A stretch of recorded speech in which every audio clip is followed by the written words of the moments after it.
घाटशिला उपचुनाव के लिए आज नामांकन की अंतिम तारीख है। 11 नवंबर को मतदान होना है। बीजेपी और जेएमएम के बीच कांटे की टक्कर और अब प्रचार प्रसार भी रफ्तार पकड़ने जा रही है। 5 निर्दलियों ने नामांकन दाखिल किया है। जेएमएम से सुमेश सोरेन और बीजेपी से बाबूलाल सोरेन मैदान में है। पूर्व शिक्षा मंत्री रामदास सोरेन के निधन के बाद ये सीट खाली हुआ था। बड़ी खबर आपको बता रहे हैं, जहां पर घाटशिला उपचुनाव को लेकर के अगर बात करें तो आज नामांकन का आखिरी दिन है, अंतिम तारीख है। 11 नवंबर को मतदान होना है। 14 नवंबर को रिजल्ट्स आएंगे, परिणाम आएंगे और बीजेपी और जेएमएम के बीच कांटे की टक्कर है। अब प्रचार प्रसार और भी ज्यादा रफ्तार पकड़ लेगी। 5 निर्दलियों ने नामांकन दाखिल किया है। जेएमएम से सुमेश सोरेन और बीजेपी से बाबूलाल सोरेन मैदान में है। पूर्व शिक्षा मंत्री रामदास सोरेन के निधन के बाद ये सीट खाली हुई थी। बड़ी खबर आपको बता रहे हैं, जहां पर एक तरफ स्टार प्रचारकों की लिस्ट भी, स्टार प्रचारकों की सूची भी जारी कर दी गई है।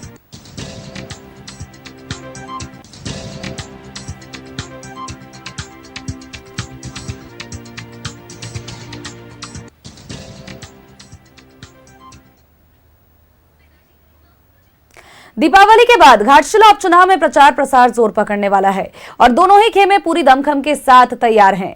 दावों और वादों के साथ जुबानी जंग भी शुरू हो चुकी है और आने वाले समय में ये और भी ज्यादा तेज हो जाएगा। झारखंड की घाटशिला सीट पर उपचुनाव है। नामांकन का दौर खत्म हो चुका है, जहां जेएमएम ने दिवंगत मंत्री रामदास सोरेन के बेटे सोमेश सोरेन पर दांव लगाया है, तो वहीं बीजेपी की तरफ से पूर्व सीएम चंपाई सोरेन के बेटे बाबूलाल सोरेन हैं। जेएलकेएम ने रामदास मुर्मू को उतारा है। कुल मिलाकर यहां मुख्य मुकाबला सोरेन बनाम सोरेन का है। सत्ता पक्ष पूरे उत्साह में है।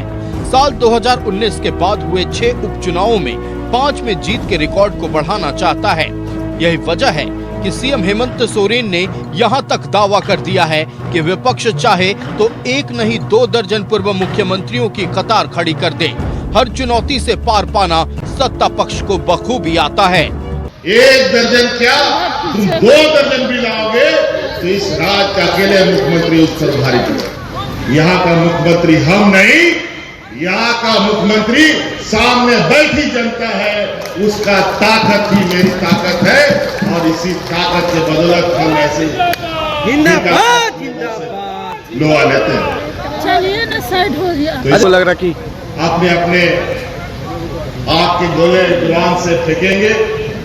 आने दीजिए कौन कौन क्या गोला फेंकता है। उस गोले को हम लोग ऐसा छक्का छुड़ाएंगे। हेमंत सोरेन के इस बयान को पूर्व सीएम और बीजेपी नेता रघुवर दास ने अहंकार बताया।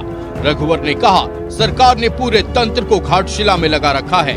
पूरी सरकार वहां कैंप कर रही है, लेकिन जनता इस घमंड को तोड़ेगी। साथ ही उन्होंने पेशा कानून, लॉ एंड ऑर्डर पर गंभीर सवाल उठाए।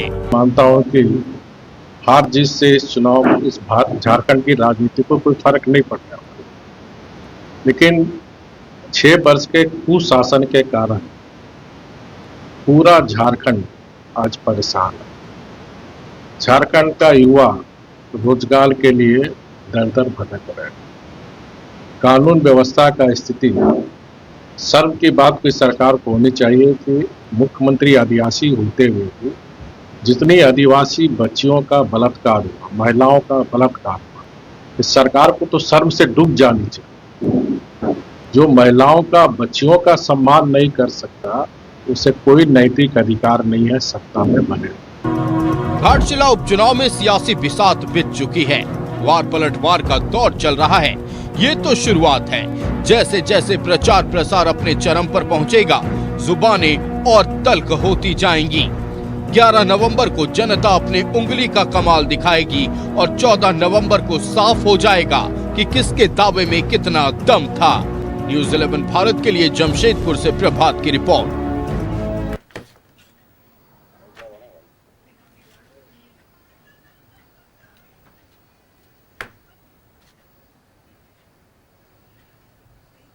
और खबर पर अपडेट्स के साथ हमारे सहयोगी प्रभात हमारे साथ बने हुए हैं। प्रभात का एक बार रुख कर लेते हैं।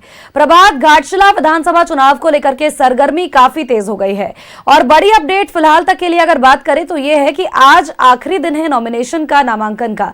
अब तक 5 निर्दलीय और बीजेपी से एक कैंडिडेट और जेएमएम से एक कैंडिडेट ने चुनावी पर्चा भर लिया है और ऐसे में अब सियासी सरगर्मियां काफी तेज हो गई हैं। बिल्कुल सोनल, देखिए आज घाटशिला उपचुनाव को लेकर नॉमिनेशन दाखिल करने का आज अंतिम दिन है।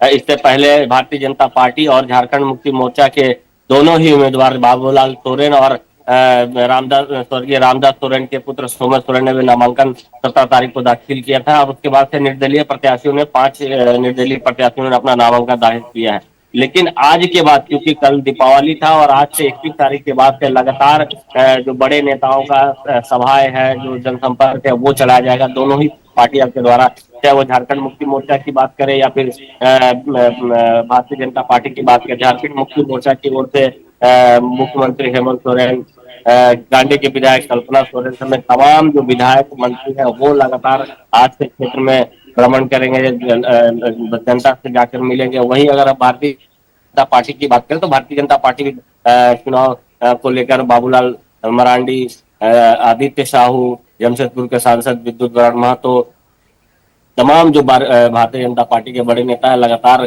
घाटशिला के विधानसभा क्षेत्रों में लोगों के बीच जा रहे हैं और अपने पक्ष में मतदान करने की अपील कर रहे हैं। लेकिन अब देखना है कि जो दोनों ही पार्टियां अपनी दम भर रही है कि जीतने का दावा कर रही है, तो वो तो मतगणना के बाद पता ही चल पाएगा किसे वहां की जनता अपना विधायक चुनती। लेकिन दोनों ही पार्टियां अपने अपने दम पर लगातार जो घाटशिला विधानसभा के क्षेत्र है वहां भ्रमण कर रही है, लोगों को बीच में जा रही है। जहां झारखंड मुक्ति मोर्चा सरकार की उपलब्धियां गिना रही है, वहीं भारतीय जनता पार्टी के जो नेताओं के द्वारा उनके के द्वारा सरकार की विफलताओं को वहां गिनाया जा रहा है। तो आज से एक तरह से कहें कि ताबड़तोड़ कई ऐसी सभाएं, रैलियां होगी और घाटशिला विधानसभा के उपचुनाव को लेकर। लेकिन अब आने वाला दिन में ही पता चलेगा कि वहां की जनता किसे अपना विधायक चुनती है। जी सोनल, बिल्कुल, क्योंकि देखिए रघुवर दास, पूर्व मुख्यमंत्री रघुवर दास ने भी अपने बयान में ये कहा था कि मुख्यमंत्री हेमंत सोरेन अब अहंकार की राजनीति कर रहे हैं। उनके दम भरने को और उन्होंने जो ऐलान किया है और जिस तरह से तैयारियां चल रही हैं, उन्होंने साफ तौर पर कहा कि यह अहंकार की राजनीति है। लेकिन दूसरी तरफ अगर बात करें तो मुख्यमंत्री का खुद ये कहना है कि 1 दर्जन क्या, अगर 2 दर्जन भी वे पूर्व मुख्यमंत्रियों की सेना ला करके खड़े कर देते हैं, फिर भी झारखंड का मुख्यमंत्री उन सब पर भारी पड़ेगा।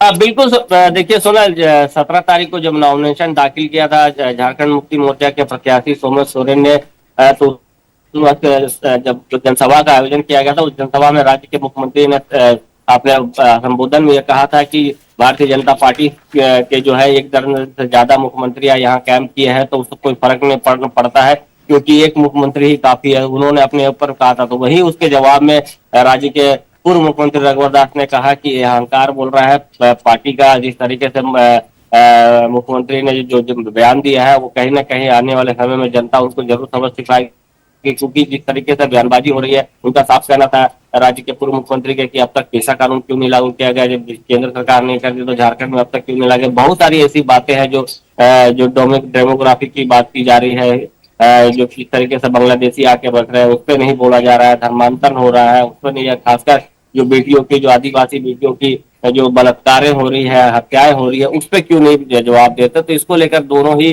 पार्टियां एक दूसरे पर बयानबाजी कर रही है। लेकिन जिस तरीके से पूरा समीकरण देखा जा रहा है जो घाटशिला उपचुनाव को लेकर, तो कहीं ना कहीं थोड़ी भारी नजर आती है झारखंड मुक्ति मोर्चा। बिल्कुल, कई सालों की अगर तुलना करें प्रभात, जिस तरह की उपचुनावों को लेकर के जेएमएम का जो रिकॉर्ड रहा है, अक्सर ये देखा गया है कि अगर किसी के निधन के बाद कोई भी मंत्री हुए, कोई भी विधायक हुए जिनके निधन के बाद अगर उपचुनाव होता है, तो ऐसे में जेएमएम का आंकड़ा अगर बात करें तो वो सबसे ज्यादा रहा है जीत का बीजेपी की तुलना में। बिल्कुल, देखिए जितने भी अब तक झारखंड में उपचुनाव हुए हैं सोनल, उसमें सत्ता जिसका रहता है उसी ही पार्टी के जो विधायक वो चुन कर आते हैं। और इस बार तो थोड़ा सिंपैथी वोट भी रहेगा। झारखंड मुक्ति मोर्चा जैसे दावा कर रही है, क्योंकि पिछले बार रामदास सोरेन ने बाबूलाल सोरेन को 22,000 मत से ज्यादा मतों से हराया था। तो लेकिन कहीं ना कहीं ये पलड़ा भारी नजर आता है, क्योंकि उपचुनाव में जो झारखंड मुक्ति मोर्चा अब तक जितने भी उपचुनाव हुआ वो अपने प्रत्याशी, चाहे झारखंड मुक्ति मोर्चा की बात करें या फिर कांग्रेस की बात करें, जो भी उपचुनाव उसमें उन्हीं का जो सत्ता का निर्धारित रहता है उसी के प्रत्याशी जीतते हैं। लेकिन इस बार भारतीय जनता पार्टी ने भी अपनी पूरी ताकत झोंक दी है। जिस तरीके से राज्य के पूर्व मुख्यमंत्री चंपाई सोरेन लगातार घाटशिला में कैंप कर रहे हैं, अपने पुत्र बाबूलाल सोरेन के लिए कैंपेनिंग कर रहे हैं, तो ये जो मुकाबला है रोचक हो गया, क्योंकि पहले एक तरफा बताया जा रहा था, लेकिन अब जिस तरीके से राज्य के पूर्व मुख्यमंत्री चंपाई सोरेन लगातार कैंप किए हुए हैं, लोगों को बीच में जा रहे हैं और सरकार की नाकामियां गिरा रहे हैं। लेकिन ये तो आने वाला समय ही बताएगा कि झारखंड घाटशिला विधानसभा का जो चुनाव होने जा रहा है उसके जनता किसे अपना विधायक चुनती है। जी सोरेन। बिल्कुल, दीपावली पार हो गई प्रभात, और ऐसे में अब छठ को भी कुछ दिन है और जिसके बाद प्रचार प्रसार का दौर और भी तेज हो जाएगा। लगातार जो बड़े बड़े नेता हैं, बड़े बड़े चेहरे वो दिखने वाले हैं घाटशिला के रण में। बहुत बहुत शुक्रिया तमाम अपडेट्स, तमाम जानकारियों के लिए प्रभात।